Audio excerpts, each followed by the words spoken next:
Congressman, first of all, thanks for talking with us. Obviously, there's a lot going on in Washington today. Let's just start with this. Um, Today we learned the U.S. is no longer going to give military aid to the Ukraine. Do you think this is the pressure that Zelensky needs to maybe soften him on a peace deal? It's not just Zelensky that needs the pressure. Bear in mind, it's the whole of Europe that needs pressure. And let me elaborate on this with specifics. So, number one, you have Europe that's still giving more money to Russia in terms of buying their oil and gas than what they're even putting into defending Ukraine. While at the exact same moment, they're begging America be our security guarantee, even though we're funding the people that we're fighting against. So that has to change. The president's actions are bringing this to a change, and let me demonstrate how. So, number one, literally last night, because of this, you had the European Union go out there and say, hey, we're going to develop a $150 billion defense fund. That's something that didn't exist. That's them working to stand on their own.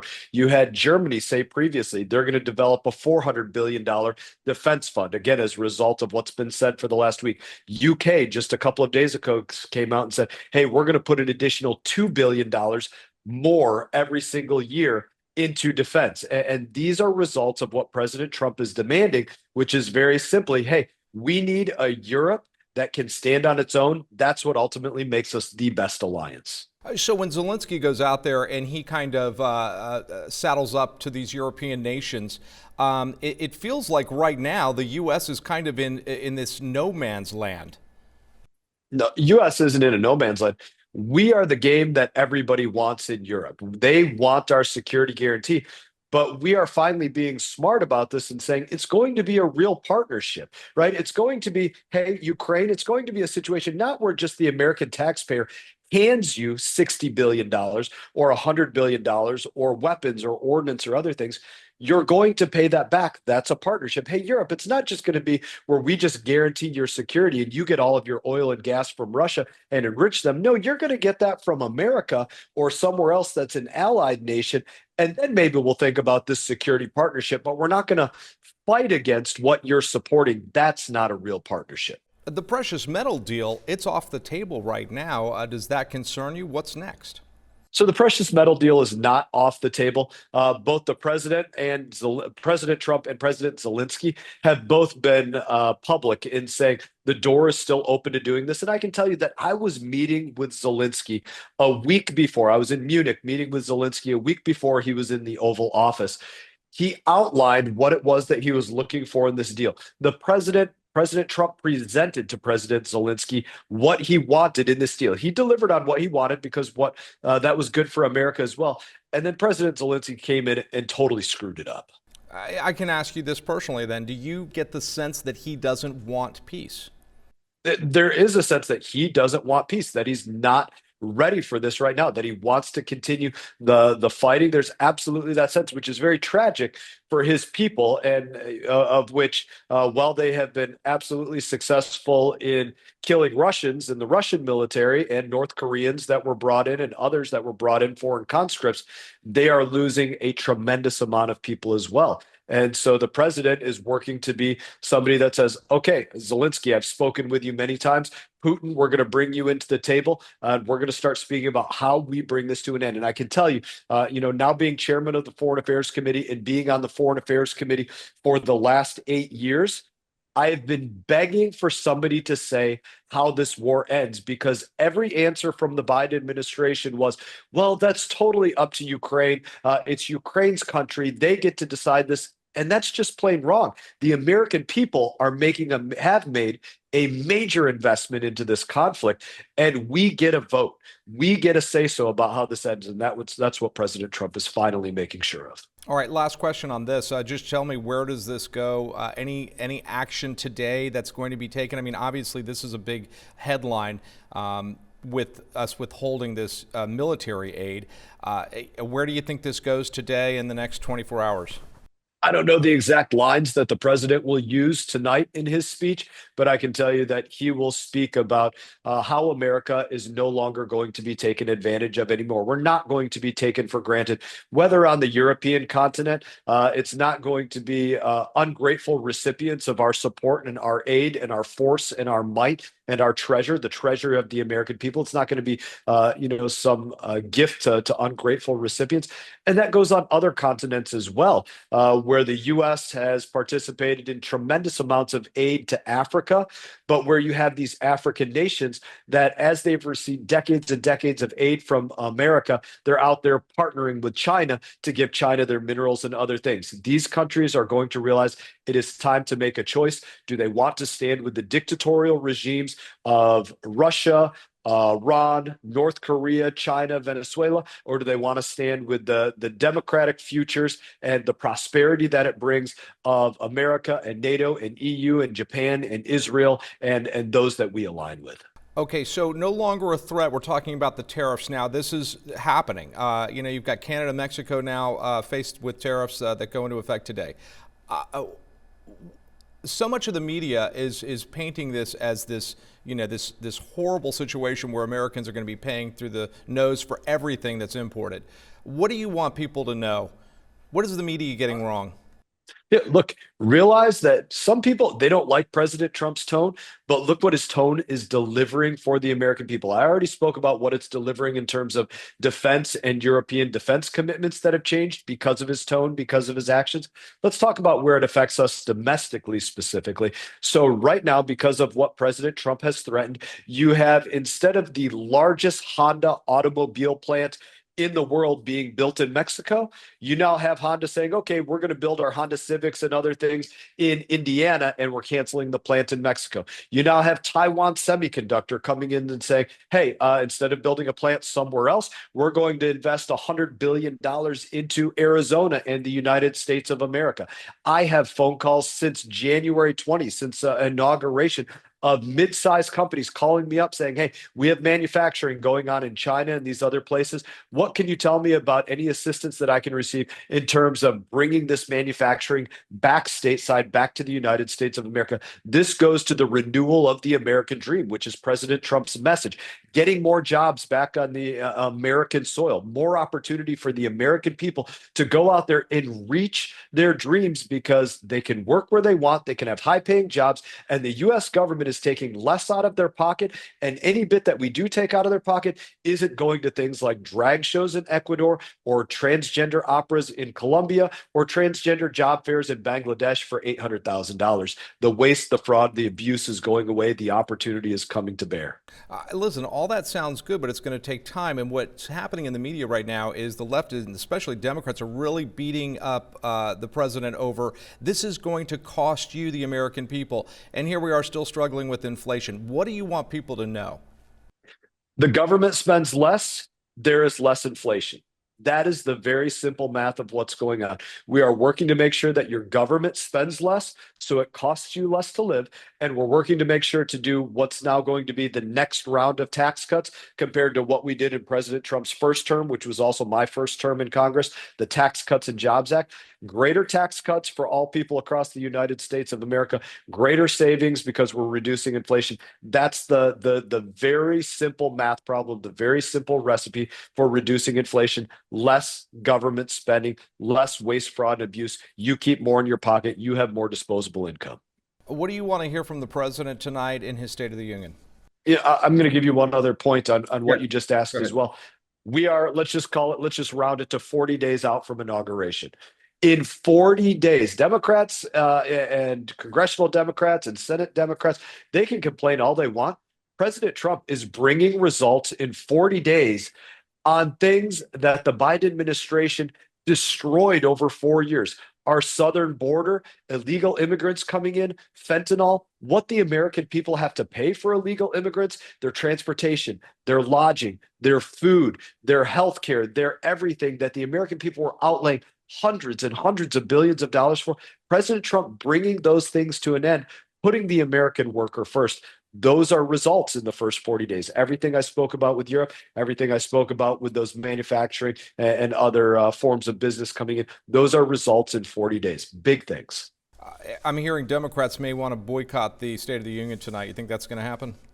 I don't think if I was one of those Democrats, I would want to be there either. I heard some of them are wearing black. It is mourning for them because it's their funeral. With what they demonstrated over the last 4 years of government and how President Trump is changing things, yeah, I can see why they don't want to be there because the president isn't going to pull any punches. He's going to call out everything that was wrong that was going on. In my opinion, I think you can expect to hear that. And he's going to talk about how he fixes this for the future instead of giving the prescription to fix these things with crazy, which had been the last 4 years. He's bringing common sense.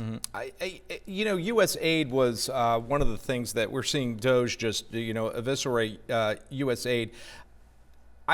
We've read about some of the programs that they were funding. What is it? Is USAID still helping in some level, and how are those programs being vetted? Is there some changes there in how you guys dole out the money? USAID is not going to exist in the way that it did before.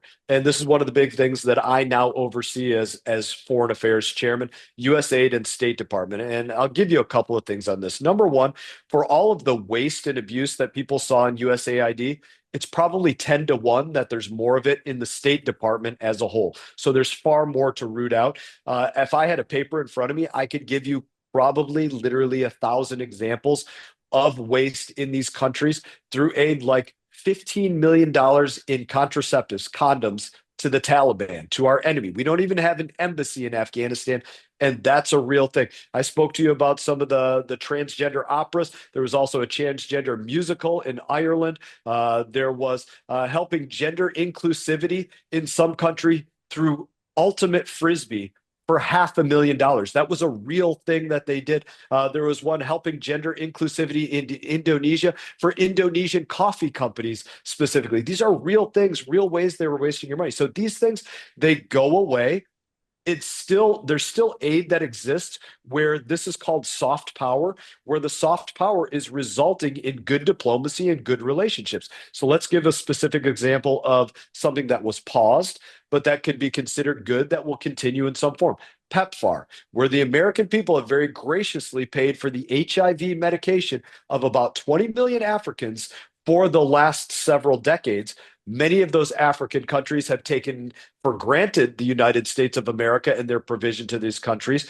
Once it was paused for a week or so, they're realizing, oh my God, this is everything that America has been doing for us. If America steps away from doing that for us, we are in a really tough place. And they're now stepping to the table with President Trump saying, hey, how can we bring this back? What can we do to regain your support? We're sorry for the way that we took you for granted, which is what needs to happen. They need to decide, are they both feet in the United States of America? Because it's not going to be 1 foot in America and 1 foot in China.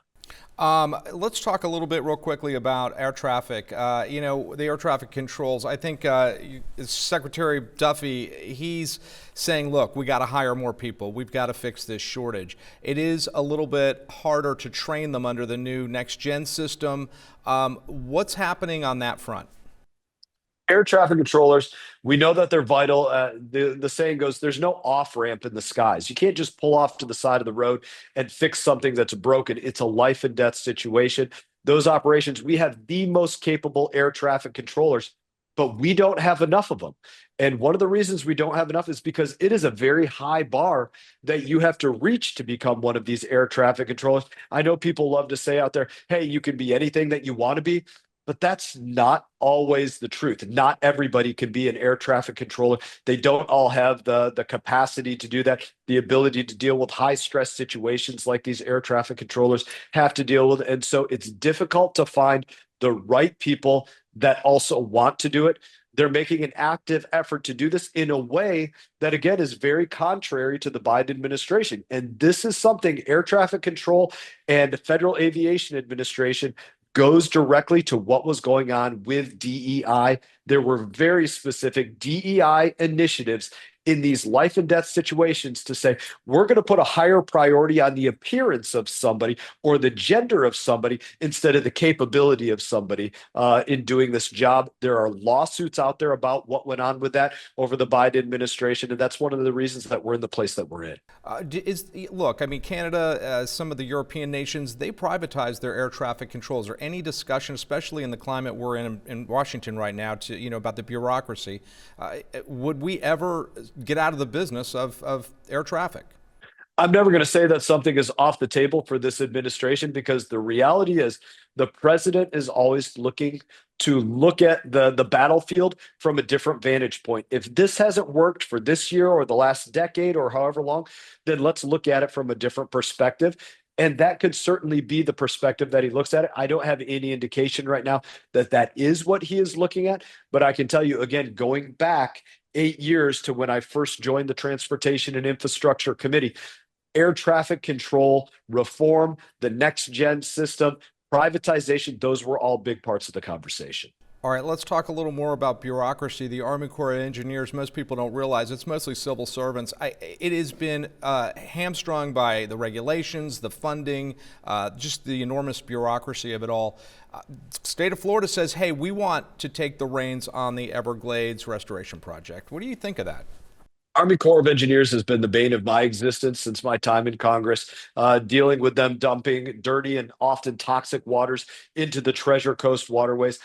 It's a major problem. We just implemented something with them a little less than a year ago that I wrote the bill for, had been working on for 6 to 8 years, and that's the new management plan for Lake Okeechobee. We got it implemented finally in August of last year, and less than a year down the road, the Corps of Engineers said they're going to deviate from that plan and started dumping toxic waters again into the Treasure Coast. They, in my opinion, there's nothing that I would say no to in terms of reforming the Corps of Engineers, getting them out of the federal side, the federal side of their hands, giving more control in the states to say, hey, let's deal with this at a local level, because the state has been the one putting more dollars into this in a more timely way than the federal government. Maybe block grant, as they say, some of those dollars down to support those federal state partnerships, but it can be done in a better way. I can give you countless examples of the Corps of Engineers failing me, failing our community, and failing other places. And this is probably one of the most bipartisan issues, is failure of the Corps of Engineers. So you are on board with the possibility that Florida is running the show? Listen, this is something, yes, let me just answer in the affirmative. Yes, I'm on board with that.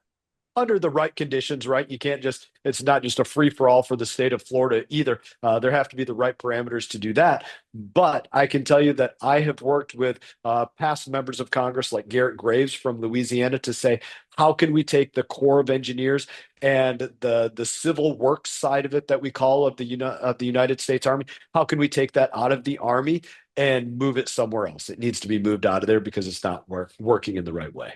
I read where you were really kind of been leading the way. You want the United States to start referring to the West Bank as Judea and Samaria. Talk about the backstory there and why this is important. This is the real history of what is that area of Israel. It is Judea and Samaria. And it never benefits us to go out there and have conversations that are fluff, that aren't directly to the point. I always say none of us have time for BS. And so let's pull the Band-Aids off, say exactly what it is. And this is what President Trump did in his first administration as well, and saying, okay, we're going to recognize the Golan Heights as a part of Israel. We're going to recognize that the true capital of Israel is Jerusalem, and not have our embassy in this place that isn't the capital, like Tel Aviv. We pull those Band-Aids off and we just state what is the truth, because in the end, we all get to a better place if we don't sit there and BS each other. So you feel like just the West Bank isn't really recognizing Israeli sovereignty over that area? We need to recognize that Israel has the claim to Judea and Samaria. That is the claim there. It's not these areas that they're somehow taking over and these settlements. No, Israel has the claim there. Interesting. Okay. Under Trump's first term in office, it was Iran. That was the big threat. Has anything changed at that level? Iran is still a tremendous threat. What's changed is the way that Israel has been unleashed to destroy the Iranian proxy arms, such as Hamas, the Houthis, Hezbollah, their arms in Lebanon, their arms in Syria. As a result, we saw the fall of Bashar al-Assad in Syria. We see a new group coming to power there right now. Not that we're necessarily in any hurry to jump into bed with HTS. They have long-standing ties to other terrorist organizations, but we do see regime change there, and we see a willingness of the new regime to want to come to work with the United States of America. The way that the address of Iran and Israel addressing Iran affects other battle spaces across the globe. Well, when Israel is destroying Iranian nuclear infrastructure, that's good for any country because we do not want Iran to have nuclear weapons. When Israel is destroying Iranian drone making capabilities, that's good because Iran is selling their drones to Russia, which is what's fueling in part the war in Europe. And when Israel is destroying Iranian energy capabilities like oil and gas, realize that China is buying up 99.9% of Iranian oil and gas, which is to the tune of maybe 3 to 5 million barrels of oil a day that China is getting from them. So if we want China to be in a pinch and America to be in a better place, then that's a really good thing as well. When we talk about adversaries, we talk about Russia and China. How is Iran different? What do you want people to know? Why are they different? Look, Iran, China. So China under Xi Jinping, Iran under their Ayatollahs, Russia under Putin, North Korea under Kim Jong-un, Venezuela under Maduro. These are all dictatorial regimes, and that's largely the alignment that you see right there. And right now, because of President Trump, it is very clear, hey, world, nations, leaders on various continents, you're going to choose. Do you want to be a part of those dictatorial regimes and take a look at the lifestyle that they offer for their people? Or do you want to be a part of these democratic nations and the alliances that we bring to bear between the United States of America and NATO and EU and Israel and Japan and other allies that we have there? Which one do you want to be a part of? And I think when you look at that and you really look at that objectively, you say, no, I don't want to be a part of China, Russia, North Korea, Iran, Venezuela. I want to be a part of this other side. Well, guess what? If you want to be a part of this other side, it's 2 feet in America and not 1 foot in and 1 foot out. All right, Congressman, fantastic. I'm getting the wrap, but listen, I appreciate you so much taking time